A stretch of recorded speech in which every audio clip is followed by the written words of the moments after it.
టాలీవుడ్ కు బాహుబలి సినిమా ఎలా రేంజ్ తీసుకొచ్చిందో కంటే తక్కువేమీ లేకుండా కన్నడ పరిశ్రమ కూడా కేజీఎఫ్ తో అదే స్థాయిలో దూసుకుపోయింది. ఒకప్పుడు ప్రాంతీయ మార్కెట్ కే పరిమితమైన కన్నడ సినిమాలు కేజీఎఫ్ రెండో భాగంతో పాన్ ఇండియా స్థాయికి చేరుకున్నాయి. అదే జోష్లో రిషబ్ శెట్టి కూడా కాంతారా సినిమాతో ఊహించని స్థాయిలో పాన్ ఇండియా విజయాన్ని అందుకున్నాడు. ఇప్పుడు ఆ సినిమాకు ప్రీక్వెల్ గా కాంతారా చాప్టర్ 1 రూపొందుతోంది. దీని బడ్జెట్ ఏకంగా 200 కోట్లు. ఈ చిత్రాన్ని హొంబాలే ఫిల్మ్స్ నిర్మిస్తోంది. అది కూడా ఎలాంటి రాజీ లేకుండా. అలాగే యష్ హీరోగా టాక్సిక్ అనే భారీ చిత్రం తెరకెక్కుతోంది. ఇది కన్నడ మరియు ఇంగ్లీష్ భాషల్లో వస్తుంది. ఈ సినిమాను కేవిఎన్ ప్రొడక్షన్స్ మరియు మాన్స్టార్ మైండ్స్ క్రియేషన్స్ కలిసి నిర్మిస్తున్నాయి. బడ్జెట్ మళ్ళీ 200 కోట్లు. ఇంకా శివరాజ్ కుమార్, ఉపేంద్ర ప్రధాన పాత్రలో 45 అనే సినిమా వస్తోంది. దీనిని అర్జున్ జన్య దర్శకత్వం వహించగా సూరజ్ ప్రొడక్షన్స్ నిర్మిస్తోంది. ఈ బడ్జెట్ కూడా 100 కోట్లు. ఇక ధ్రువ సర్జా హీరోగా వస్తున్న కేడి ది డెవిల్ సినిమాలో సంజయ్ దత్, శిల్పా శెట్టి, రమేష్ అరవింద్ లాంటి టాప్ యాక్టర్లు నటిస్తున్నారు. ఈ సినిమాకు కూడా 150 కోట్లకు పైగా బడ్జెట్ కేటాయించారు. ఇంతకు ముందెప్పుడు కన్నడ పరిశ్రమలో ఇంత భారీ స్థాయిలో సినిమాలు తీయలేదు.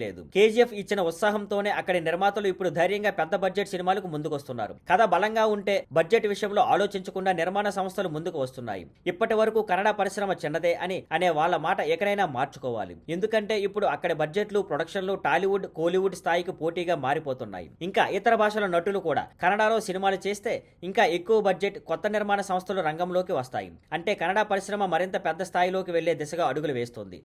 Thank you for watching. Please like, share and subscribe.